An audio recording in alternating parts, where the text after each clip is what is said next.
Hi, my name is Kelly. I'm going to be talking about 5 types of traumas that can be endured throughout the lifespan, something that we've been talking about in our trauma and care class, trauma-informed care.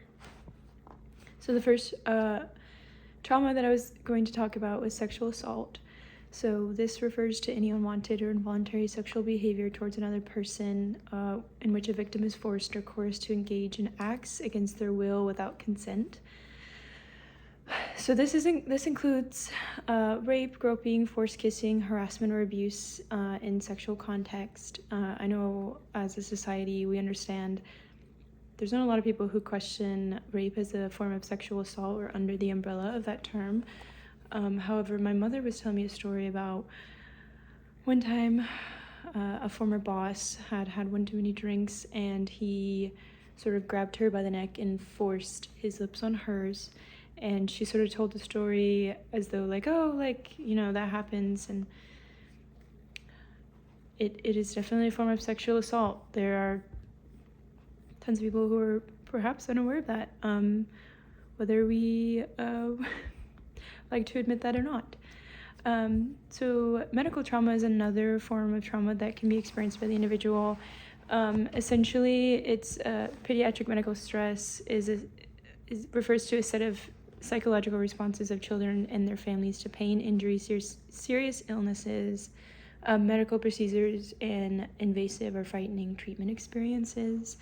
Medical trauma can occur from just a single event or perhaps multiple medical events. So I like to think of perhaps a kiddo who's been diagnosed with leukemia and how being poked, prodded, having IVs stuck in him, understanding, the chemo and the chemotherapy and how the association with hospitals might be quite frightening and might produce traumatic responses, and, perhaps the parents and how they felt when, they received that diagnosis and what they're going through.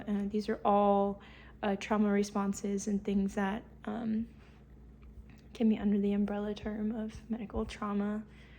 Another trauma is traumatic loss or grief. So this typically happens when we lose somebody who's important to us, especially if it's someone we see in our everyday life. If someone whom we recall happy, fuzzy, fun, positive memories with, if we lose this person, whether it was suddenly or something that was expected. So a kiddo who loses a primary caretaker from a car wreck, who otherwise thought they would be living a long, healthy life. Even someone who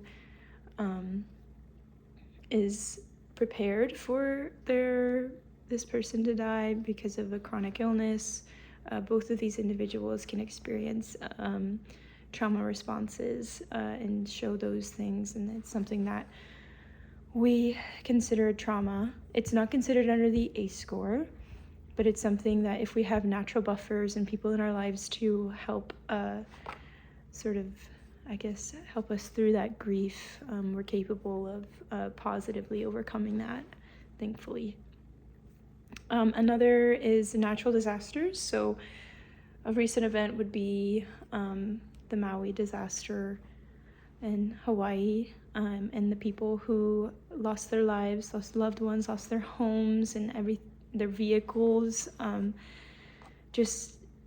They're just looking outside and seeing how everything was completely different and changed. And I know in class we talked about the tornadoes that had happened a couple years ago and the loss and the grief that the community felt with that one, and that's something that people can experience within their life. And the final one that I would talk about, and I don't have a lot of time, but it's sex trafficking. So sex trafficking can be defined as giving or receiving something of value to any person in exchange for a sex act. So if someone is receiving shelter, food, drugs, clothing, money to perform a sexual act, that is something that we would consider sex trafficking. It doesn't necessarily happen just to, it can happen to kids with whom they know this person very intimately. It involves children under the age of 18, and it's something that through therapy they can recover from and through the correct help. I don't want to go over time, but thank you.